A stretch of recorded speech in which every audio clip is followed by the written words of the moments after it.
What if your next team workshop delivered the results you hoped for? What if everyone believed that the working session was a valuable use of their time and felt inspired to take action? My name is Miriam Hartness, and it is my mission to help you to deliver workshops that work. Today with me on the show is Gros. She's a facilitator, entrepreneur, and YouTuber. Lily was actually my very first fan when she reached out to me 1 hour after my first show got released, and we got into a beautiful conversation. Therefore, I'm super excited to have her today on my show to talk about authenticity. Hello, Lily. Hello, Miriam. I'm so excited to have you here today. Yes, me too. Yeah, and we're going to talk about authenticity. And hopefully not only about authenticity of the facilitator, him or herself, but also about the authenticity of the participants inside the workshop room. Exactly. Right. Authenticity, 360 degrees. Oh, I like that. Excited to hear more. And before we dive in, I saw on your LinkedIn profile that you call yourself a slasheuse. And I looked up this term that I didn't know. I don't know whether it's a typical French. And I found out that it has to do with the slashes in between functions. And I wonder what your different functions are. Can you tell us more? Yeah, sure. So for me, slashing is basically taking facilitation and putting it into different universes. And so there's this first universe of, let's say, normal, if we can say that, facilitation, dealing with clients that want to organize seminars, meetings that have an impact and that gather people. So this is my first function, is enabling clients and empowering them so that they have a really good workshop. So this would be rather in the business context. Yes. Team workshops. Well, in the business context, and also sometimes in the more non-for-profit context. So I do tend to work with NGOs or with, associations that don't have a for-profit objective, but that do need to gather their members. For example, on the 14th of June, I'll be doing a benevolent session for an association of people who work in human resources, and more specifically on happiness at work. Oh, nice. And so I'll be animating this workshop where they have to build their skills together and actually get to know together. It's a network of people who are in the same field that tend to be a bit competitors. So how do you bypass that competition mindset and enter a cooperation mindset? Nice. Yeah. And I guess that authenticity plays, especially in this context of happiness at work, quite a big role, right? Yes, of course, because when people are, I think the lack of authenticity can lead to a big lack of happiness for not for everyone, but for some people for who authenticity is important. If the workplace doesn't provide a space for authenticity, they'll be very frustrated not to be able to just be themselves and express themselves. Yeah, at least have the opportunity to be yourself. Yeah. So this is the first slashing occupation that does take a big part. Then I have a second part that I really love, is all about training other facilitators. So training facilitators on, more especially on their posture, how they can feel at ease facilitating a workshop, how they can also be themselves. And this is also why I do videos and try to be as active as I can on social networks. Is, for me, it's about getting people to know what facilitation is about, because I think it's still a new job. So it's all about getting people to know the behind the scenes of facilitation, and not just the day-to-day basis of this is the person I see animating a workshop, but all the design that comes beforehand. Yeah, and maybe it's not so much of a new role, but I think it became more and more visible, and the awareness of how important a good facilitation is to bring a group really from A to B and make them feel at ease and bring forth their full potential. Yes, and This is also maybe having companies invest in that, because it is a cost to have someone else facilitate your workshop or to have someone help you design your workshop. It definitely is a cost, but I think it's such a return on investment on the quality of your workshop and on the quality of the outputs that you have. Yeah. So you facilitate workshops, you train facilitators. Is there a third slash? Yeah, and sometimes I do my own workshops and events and to train, not to train people, but to enable people to develop themselves. For example, on imperfection, on authenticity, on optimism. Because for me, it's important that I do my own workshops and that I always keep, hands on the ground and not just work on other people's problematics, but work also on mine. Walking the talk, so to speak. Exactly. I think it's important to, for me to incarnate that and to do the work, the hard work that I sometimes ask from my clients and from the facilitators I train, is that I also be able to do it myself and to experiment sometimes. Because with some clients you can experiment, with some others not that much, but when you do your own events you can experiment as much as you want. Yeah, I can totally relate to that. I also started a meetup in the early beginnings, just to train my own skills and to test out new exercises with groups that basically don't pay. And do you keep on doing that? Unfortunately, I haven't done it for the last 2 months, I think, because I was so busy traveling around. But it is on my to-do list. Yeah. Before we get into the juicy bits of authenticity, and I'm very curious to learn how you train yourself in being more authentic and putting yourself out there. I would be first curious to hear about your definition of authenticity or what it means to you, because it feels as if it became kind of a buzzword over the last years. I actually did a study on authenticity, interviewing different people from business backgrounds or on the personal level, and then I worked with another company and we put out together a not a book but a livre blanc. How do you say that? White book? About a white book. I didn't know you could say that English. I know that there are white papers, so I think there might be also white books. Well, we put together that book of authenticity at work. And what really came out from those interviews and those studies were that you had 4 things behind authenticity, but the real core was being ourselves.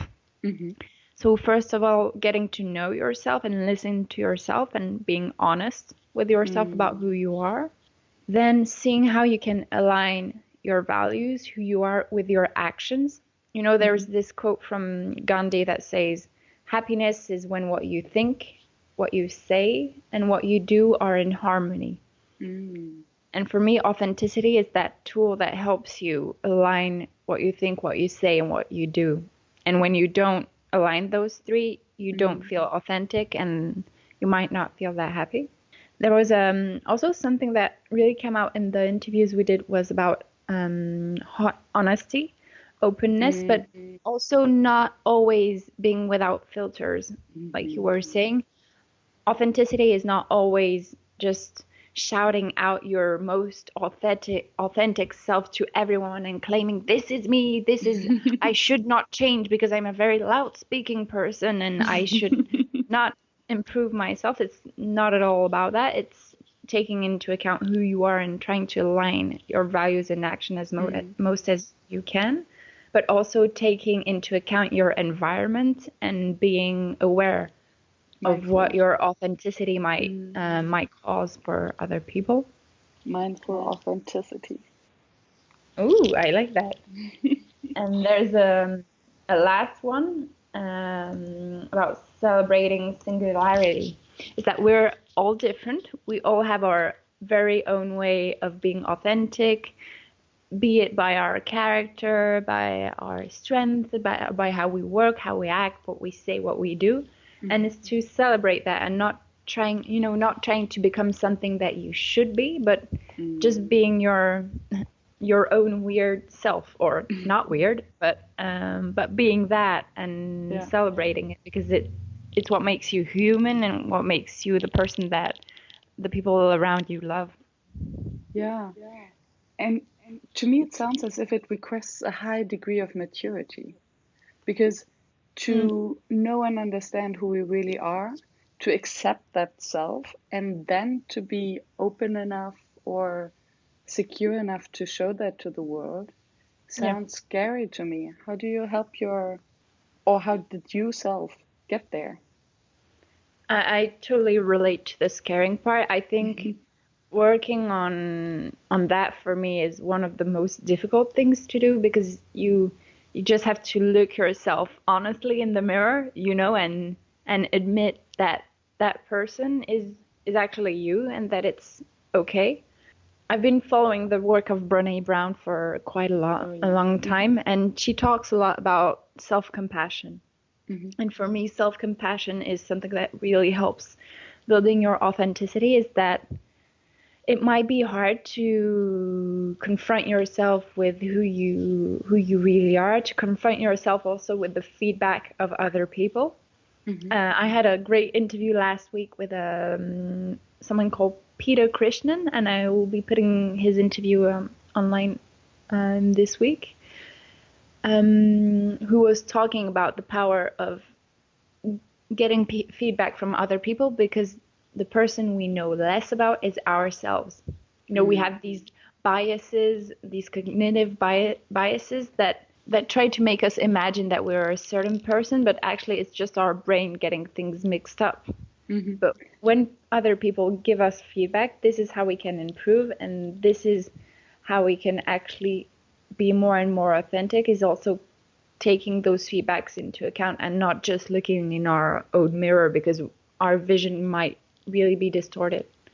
Totally, because we have all this noise in our mind where we get mixed up with who we want to be, who we should be, who we were. So I think it's difficult to really see clearly. How did you come up with this topic in general, and how do you train yourself to be more authentic? This topic actually came quite gradually. I started my job as facilitator with working with students to help them train them on social entrepreneurship projects, and we were working both on projects and posture, entrepreneurial posture, and also leadership posture. And the more I did workshops in the last years, the more I really interested myself in what makes people feel good during those workshops, and what doesn't make people feel good, what helps joy and audacity and boldness, and what prevents that. And we actually stumbled on perfectionism. And perfectionism, this little beast that always tries to bring us down and show us that we're not good enough, and that we're never doing it well enough, and that we should do more and more and more and more. And one thing that prevents perfectionism is authenticity, because when you are authentic, you have to accept your limits, and you have also to just come to know who you are. And when you do this, you can slow down the perfectionism and actually be more of an optimalistic person. There is actually a concept, behind this. It's Tal Ben-Shahar is a professor of positive psychology that put this concept of being optimalistic and just doing as best as you can, instead of doing the best that I can. I'm just doing as good as I can with the resources I have right now at this specific time, and taking my environment into account. And this is how I came to authenticity. I think it was a topic that interested me for a long time, but I didn't put the word on it. And it reminds me of what you said beforehand with the positive feedback then.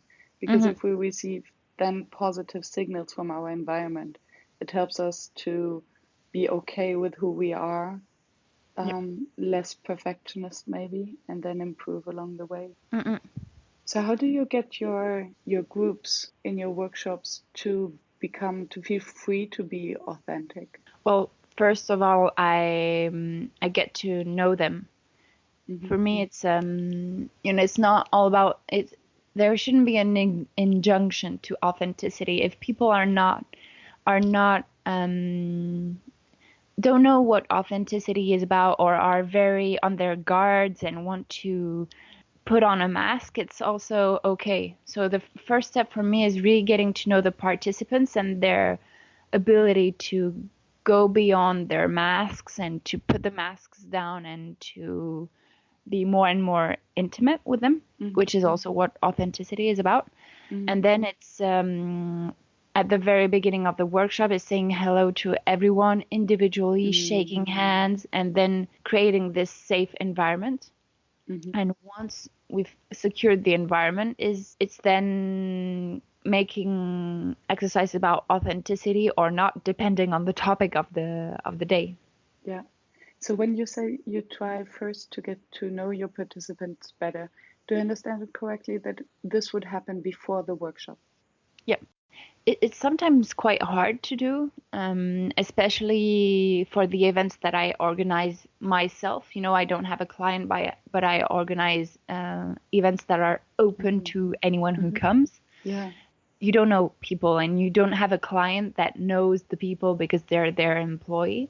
So there I take much more time when I do my own events to break the ice, to get to know people, to have, 30-minute slot of welcome so that people can just come in, enjoy a drink, grab a coffee, depending on the time of the day, and so that I get to know them and that I get the atmosphere and whether it's a cold or audience that I really have to warm up, or an audience that is really heated and that I can snap in my fingers and we get to authenticity quite quickly. So what would be your favorite icebreaker for such a cool or cold group that you just described? I think there are two I can use at that point. For a very, very cold group, I would have them really say hello to each other. Getting up and actually acknowledging each other. So either by going to shake everyone's hand or hugging, whether depending on the company culture, but having them say a real hello to each other, eye on eye, and hello, you're here, I'm here, thank you for being here. So there's this one. And there's another one that I love to do is asking them to group in pairs or in little groups of 3 or 4 and giving them prompt questions, but questions that will ignite an authentic conversation, like tell me about 3 dreams that you have. What was the job you wanted to do as a kid? Tell me about the 3 things that you liked in yesterday. And this exercise will get people to know each other behind the job and further than just the appearance of who they are. And still they are not so intimate to feel scary for people who maybe don't want to share. Yeah, we actually created a set of cards with these questions. Well, it's in French, but it's fantastic as well with these sets of questions. And the thing that we did for the second version is that now we have 3 levels of intimacy in the questions. So we have easy level that anyone can do with basically anyone, middle level, and hard level. So that we know now when we do workshops, for some audiences, we take out the hard questions. We can even take the middle questions out so that people feel more secure, and then we can introduce the harder questions throughout the day. And then you can also see the progress of the group. Yeah.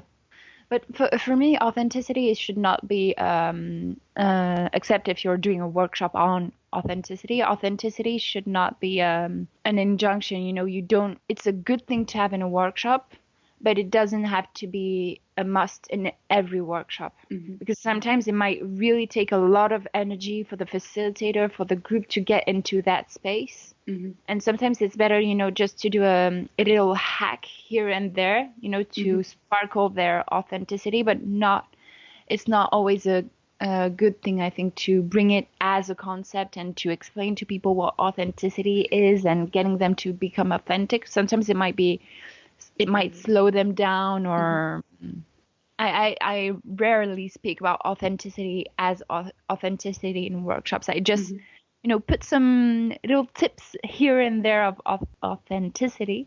But it's rare that I actually take some time to explain what authenticity is, why we should do it, because it might slow people down. It's a hacking process. Yeah.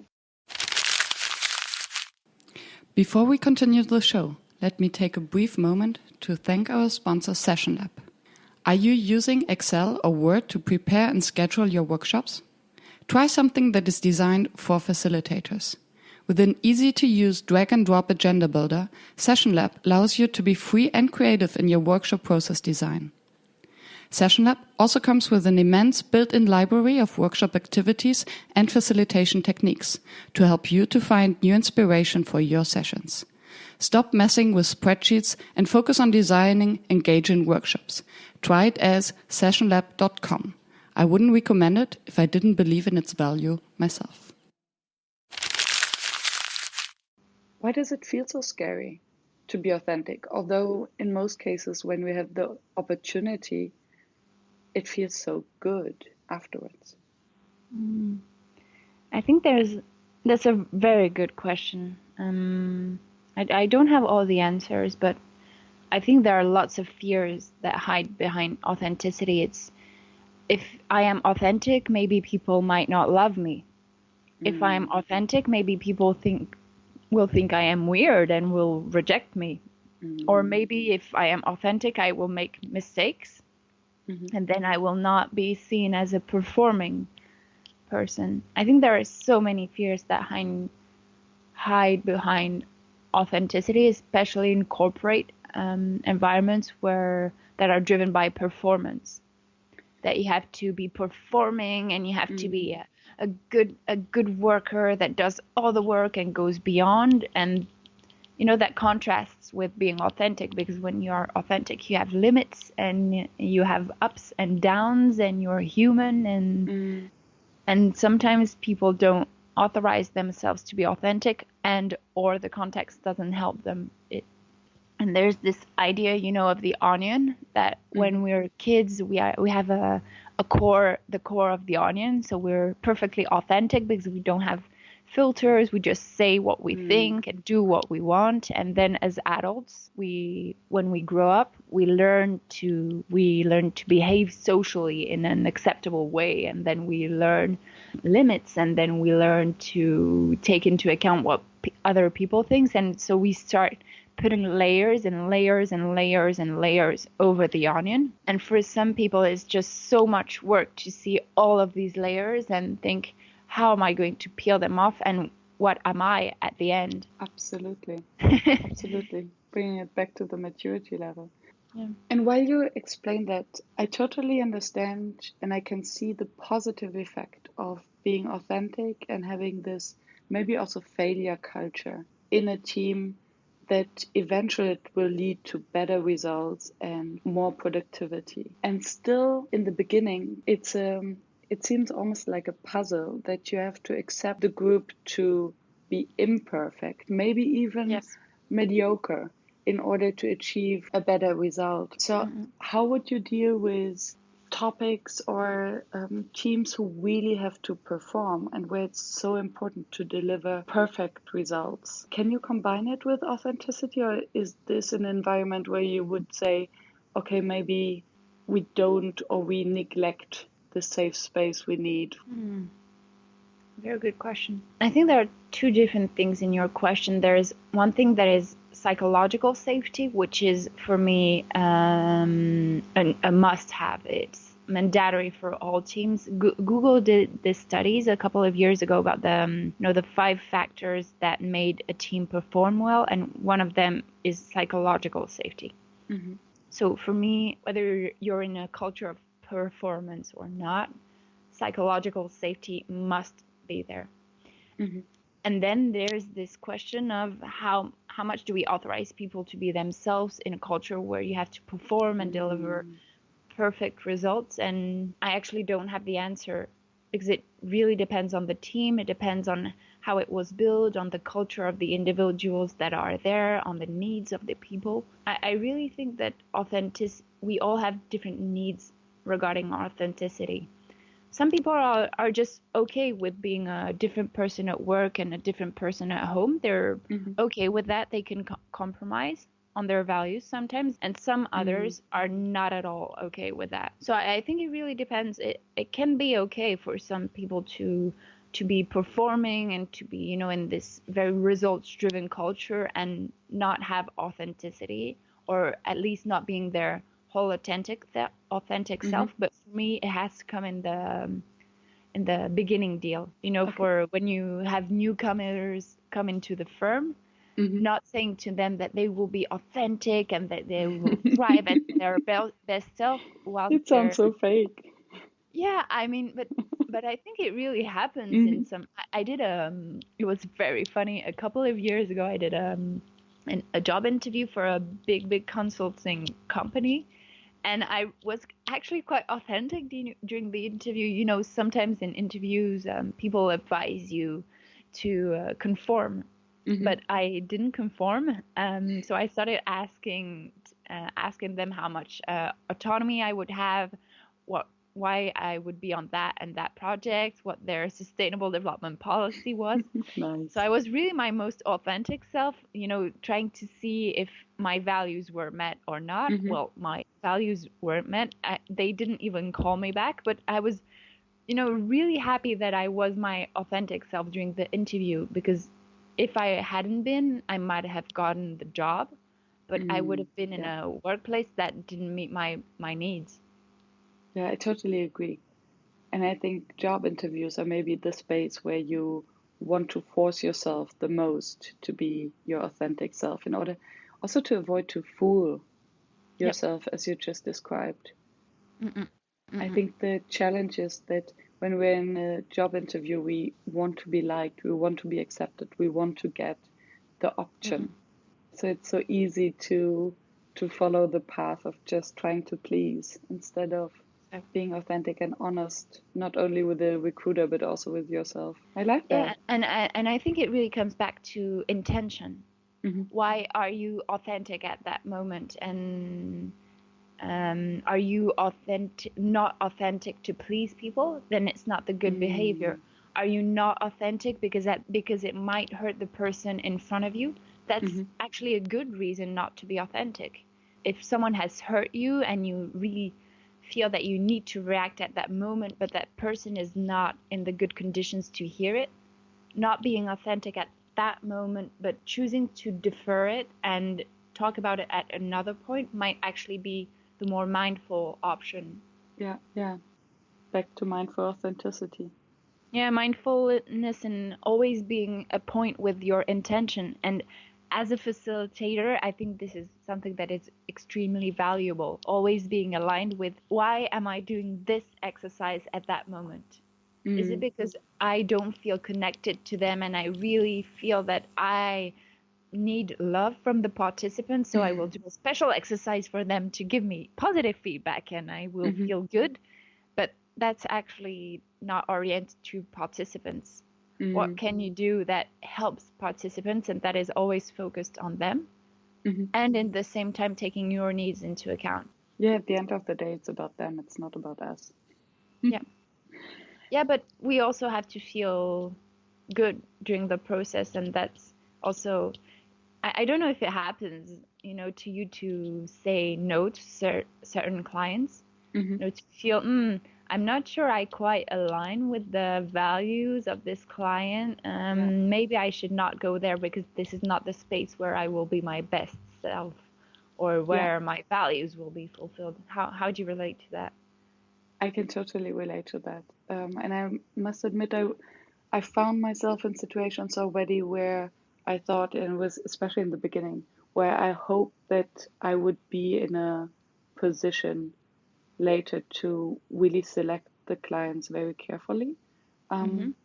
And I'm happy that now I'm there also for the same reasons that you just described, because I know that I cannot deliver my best self and I cannot help my client as I want to if we are not aligned. And then they won't be happy anyway. So usually I'm quite straightforward on my way of facilitation and how I do things from the beginning so that they can then decide whether they want to work with me. I really love that. Yeah, similar is in the job interview, and that when they don't call you back, it's okay because it wouldn't have worked anyway. I totally relate to that. I think it's hard to do when you begin as a facilitator because you need the money and you need the experience. Yeah. But at the same time, if you do a workshop where you're not aligned with the values, with who you are, and you underperform, it's not a good thing either. Yeah. On the other hand, I think especially in the beginning, it's good also to test the water. So how do you actually, as a facilitator, as a person, behave in such an environment where you have to force yourself to fit in or to facilitate a room where you don't totally agree or are not integer. And for the next time, then you know. Yep. It's Trial a growth path. Exactly. Exactly. I was wondering, so when you're working with a new group, is there any way that you can get a better feeling of the participants and how free they are for certain exercises or not? How do you test the water? I try to test the water beforehand with the client, with my main contact, and actually exactly what you said, explaining my facilitation style and explaining the exercises that I might do. I actually get into a lot of detail with my clients. They can, in most times, they have access to the all the details that I will be doing. And then I ask them, do you think that will work with the participants? Do you think they might be open to that? And that really helps me. Being in this authentic conversation with the client. And then for me, it really happens in the welcoming phase. When people arrive, I just try to connect to them. So I have to have all the logistics done before. And when people arrive, I have to be 100% available for them. Yeah. So it makes getting such a difference. It does. It really does. In a workshop that I did recently, we had a bad logistics management. So I arrived and people were already there, and it did take a bit of effort on my part of saying, okay, please, can you go in another room so that I can install the room and prepare everything and be really ready for them when they come back, instead of trying to say hello to everyone and in the same time moving the tables and everything. Ooh, that was. Then you're not present, yeah. No, I really felt that I wasn't present, so it was hard for me at that point to actually connect. And it really is important to connect with your audience at the very beginning, get a feel of the people who are there, talk to them, ask them just how they are, but really, how are you? Not just, how are you? I'm good. Okay, person, but It's interesting how your tone changes, so that feel whether you're interested in how we are or whether it's just a saying. Yeah. May I come back to this situation because I think it's super interesting. It happened to all of us that we arrive and there were problems in logistics. Everyone is there, we are not ready. And we also need, or at least me personally, I need time to land, to get familiar with the room, to set up. So I can imagine that some of the participants can feel rejected then by you telling them to please leave the room and give you space so that then you can be fully there for them afterwards. How did you deal with this kind of tricky situation? How did you reintegrate then the safe space and maybe the positive energy afterwards when they came back? It was hard. Frankly, it really was hard. I actually tried to install the room, in the first 5 minutes when I arrived. I actually tried to do both. So both talking with people and installing the room. And at one point, everything, it was too busy, too noisy. I felt that the energy of the room was just diluting itself. So I just told people that the room was a mess and that I needed space to rearrange the room. And I told them, with a smile, with a smile, and excusing myself of, I'm really sorry that the logistics weren't figured out. Well, I'm very sorry, but so that we can have a great workshop, it's necessary for me to be alone in the room so that I can make an efficient room, and so that you have the surprise when you come back, and so that I'm really ready. So I just told them what I had in my mind. I didn't tell them the part of, the client is such a fool. He didn't read my email. Oh my God, why does this happen today? And I'm quite rigorous on this. So for me, it was really it was very uncomfortable to come and see, oh no, everyone is here. Why am I late? What's happening? And I had this rush of emotions, and my monkey brain was just, and my reptile brain were just all over the place saying, you should have done this, you should have done that, and blah, blah, blah, blah, blah in my mind. And getting people out of the room was the best thing that I could have done, and that I did. It really gave me the space. I had to be quick. So I was very red, I was pulsing with a bit of shame and a bit of uneasiness, but and then they just came back, and I was as honest as possible. I did a smile, I thanked them, and then I unrolled the day, and it was actually a really good day. It really happened well, and I had the chance of having a great group of participants. There were retired people that train entrepreneurs to be, and so these are people that do this work for free as volunteers. So they were already in an open mindset. I think it would have been different with another group. I might have handled it differently. Yeah, I'm not sure. I can also imagine that embracing this imperfection from the beginning, showing them that it's for their best that you take a certain decision, and then being honest also about your feelings of discomfort, actually might create exactly the space that you described beforehand. But obviously we're missing the counterfactual, so we don't know. It was a bit like being half naked and everyone staring at me saying, "Ooh, why is she late? What is she doing here?" And actually, I think I made them know how I was feeling, but not unleashing it on them. It's okay. I'm not feeling comfortable. I'm okay with that. Please be nice, and let's start the day, and let's go. And it really went well. And it's being comfortable with being uncomfortable. Yes, and also not following the path that maybe feels most not natural to most of us, to then blame the organizer or to find excuses, but just to say, okay, it is as it is, let's deal with it. Yeah. There's I actually watched a really good TED talk yesterday about that. From Jim Tam, who's one of the founders of Radical Collaboration. And there's it's an amazing talk. I will send you the link about how you can reduce your defensiveness. When something happens and comes to you, a situation that is uncomfortable, you can either be defensive and just start attacking everyone around you, or being aware of, okay, I'm being defensive because I'm afraid that people here will not like me. I'm afraid I might do a bad workshop. I'm afraid I might not connect with the audience. And being judged as unprofessional. Yes, and when you're mindful of that, you can let the defensiveness come down. Yeah.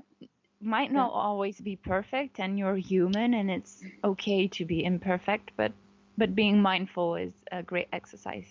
And as scary as it sounds, most of the time it works best to just be blunt honest about it. Okay, listen people, this is how I feel. I'm not happy with the situation, but we're gonna make the best out of it. Yeah, and I think it's okay to say, oh, I'm sorry, I made a mistake. I'm very sorry about this, and I'm sorry that you had to come earlier than the workshop. Yeah. This being said, how can we make this a great day? And and have an amazing workshop. Yeah. And then it's And all not, about having the right intentions, as you mentioned earlier, that it's yeah. about the participants and their goals and not about us. Yeah, and when something like this happens, it's helpful not to put ourselves in a victim mode, of, oh, I'm not feeling good, please love me, and please, of pumping the people's energy by making yourself seem as a little fragile thing, but actually just owning it. You made a mistake. You made a mistake, and that's okay. That's a very interesting point you're making. That the responsibility also to not to take too much energy from the room for our own needs as facilitators. Yeah. But I think it's hard when you're not aware of that. And totally. And sometimes, you just, and sometimes it's also the other way around, you have participants that take a lot of energy. And sometimes there might be one participant in a group of 20 that takes a lot of energy because they have a lot of questions and it's always me, me, me. And it's how you enable them to speak and welcome them, but at the same time enable other people to speak as well. What would be your process to deal with such a situation? Yeah, I think I would listen first. I would listen to what the person has to say and try to dig deeper, asking them, okay, I hear you. Why do you think you're saying this? Let's take an example. I had a workshop 2 months ago in a company about corporate HR program, so a talent program. And we had an afternoon of bringing together the stakeholders of the program and seeing how we could communicate better on the vision and on the mission. So I arrived, I welcomed everyone, and then I set the agenda of the meeting. And then I asked people, are you okay with this? And then one participant said, no, I'm not okay with this. No, the nightmare. Yeah, and again, the reptile and monkey brains start trying to figure out everything that's not happening well and all the different options. And so I told her, well, thank you for saying this because it's actually really brave, to stand up in a workshop and say, I'm not okay with this. That's really something brave. And can you tell me more about it? And then what she expressed was that she was okay to work on the mission, on the vision, on the communication of the program, but that she had frustrations about that same program that needed to be said so that she could feel at ease with the group. So it was really great because we took into account these frustrations and the other frustrations of the members of the group. And we changed a bit the agenda, but not that much. But what happened is that since she said what she meant and what she thought, other people enabled themselves to do that. And the workshop was so great because people were being honest, authentic, and it was really amazing. It was, and it's just welcoming this. It's deferring any judgment. Yeah. No, she's not a bad person for not being okay because you asked the question. So if you asked the question, you must be okay with people saying that they're not okay with what you propose, but just welcoming it. But at the same time, it was not about changing all of the workshop for her. Yeah. And it's one question that really helps me when there's one person that's taking all of the attention like this. It's asking the other people, how many of you relate to this? So that then you get a feel of, okay, this is just one person's issue. So it's good to welcome it, but let's not make it a subject for the day. Or, oh, actually, 5 more people raised their hands. Okay, this is a real issue. We should change more of the workshop. That's a very good tip. And first, as you said, understanding where this person is coming from and feeling heard. I think that's a great skill as a facilitator to then adjust the workshop agenda slightly so that this person or these objections can be included without distorting the entire plan. For me, what it means is that I try to prepare myself to be flexible before a workshop. And actually, easier said than done. But I actually love it, when that happens. I'm like, ooh, yes, a challenge. How can I work this out? And I get super excited when people challenge me on the design, I get both reactions. I get super scared and super excited at the same time. Nice. Yeah. But seeing it as a challenge and seeing it as an opportunity for growth for the group is when someone says something authentic and really speak out their mind, there's a great opportunity for growth for the group. Yeah, I can see that. So if you had to summarize it, what makes a workshop work in general? I think one thing would be connection. Connection to yourself, to other people, and to the issue of the day. And there's actually a great great podcast that you did around that theme with another facilitator a couple of weeks ago. About the mindset management. No, about connection between participants. It was Patrick. Yes, with the very first episode. Yes. Yes. The power of connection. So about connection, that podcast, you listener should listen to that podcast. Thank you. A clear vision and purpose to really know, to you yourself as a facilitator, but also to empower people to know why they're here. This word actually came up in a last conversation we had, to have water and fire in your workshop, to have the energy of action and of really engaging people in something that is very heated with fire, but also to have fluidity, that the steps of your workshops can be like water and can be really smooth for people, but that heat does come out at some point. Because if you only have water, people come out and they're zen, but have you really talked about the issues that matter? And do you have the energy? Do you have the energy to then get to work, right? Yeah. And there's the last thing that I really like is about time. So doing the workshop at the right time, right issue at right time, and giving people time during the workshop. That also comes back to the water and fire. Is that fire you're in something that is very rapid and very fast paced, but that you actually need to let people slow down at some points and just absorb all of the content of the day, reflect, and have something that is more introspective.